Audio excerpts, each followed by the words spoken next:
ओम खड्गम चक्र गदेषु चाप परिघान चूलम भुसुंडीम शिरा शंखम संदधतीम करस्तनैरा सर्वांग भूषावृताम नीलास्मद्युतिबास पाददशकाम शिवे महाकालिकाम यामस्तस्पिते हर कमलज हन्तुम मधुम कैटभम हन्तुम मधुम कैटभम। जय माता दी। आप सभी भक्तजनों को शारदीय नवरात्र के तीसरे दिवस के पावन शुभ अवसर पर बहुत बहुत बधाई। और आज माता चंद्रघंटा का दिन है। माता चंद्रघंटा भक्तों पर सदैव कृपा करती हैं और भक्तों के मनवांछित कामना को पूर्ण करती। जब जब इस धरा पर, इस पृथ्वी पर अत्याचार बढ़ता है, तब तक देवता हो या देवी हो, किसी न किसी रूप में आकर के भक्तों का कल्याण करते, भक्तों का कष्ट हरती। कहा जाता है माता चंद्रघंटा जब महिषासुर का अत्याचार बढ़ गया था, सारे देवी देवता त्राहि त्राहि कर रहे थे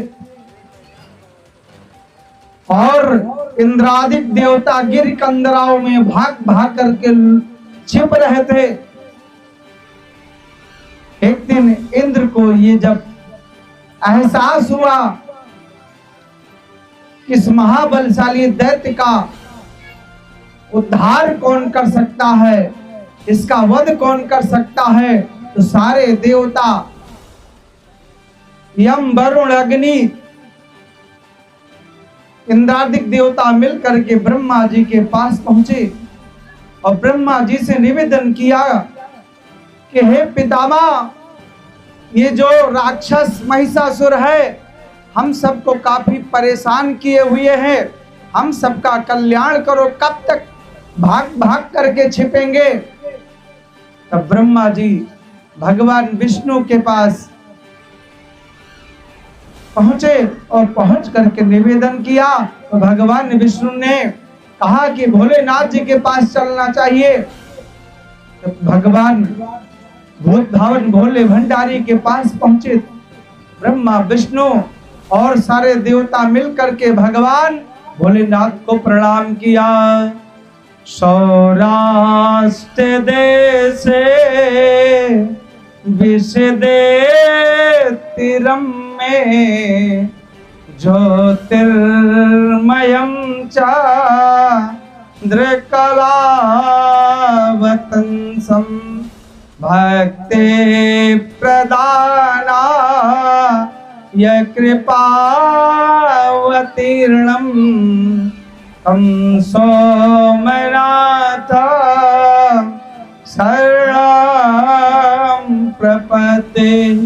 हे भूत भवन, हे भोलेनाथ, आप भक्तों पर कृपा करने वाले हैं। आज सारे देवता मिल करके आपके पास आए हुए हैं। जब भगवान रुद्र से सारे देवता निवेदन करने लगे, भगवान भोलेनाथ जी को क्रोध आया और भोलेनाथ जी को जैसे क्रोध आया उतने में क्या देखा कि भगवान विष्णु को भी क्रोध आ गया और उनके साथ साथ ब्रह्मा जी को भी क्रोध आया और इन तीनों के क्रोध से दिव्य अश्रुपात हुआ और जैसे ही पृथ्वी पर गिरा तुरंत उसमें दिव्य पुंज स्थापित हुआ। उस समय माता चंद्रघंटा जी का अवतरण हो गया। बोलो शक्ति चंद्रघंटा मैया की। और जब अवतरण हुआ तो माता चंद्रघंटा हाहाकार करने लगी। उनके गर्जना से जितने भी दैत्य थे गिर किंदराओं में भाग भाग करके छिपने लगे। उस समय माता चंद्रघंटा ने उग्र स्वरूप धारण किया और धारण करने के बाद में अंत में जा करके बड़े बड़े बलशाली दैत्यों का वध किया और घंटा बजा करके माता जी ने ऐसा घंटा नाद किया कि सारे दैत्य व्याकुल हो गए और परेशान हो गए। अंत में महिषासुर के पास पहुंचे, महिषासुर से निवेदन किया तो महिषासुर अपनी सेनाओं को लेकर के आया और माता जी से युद्ध किया और युद्ध में आदिशक्ति गौरी स्वरूपा माता चंद्रघंटा ने उस दैत्य महाबलशाली दैत्य का विनाश किया। जय माता दी।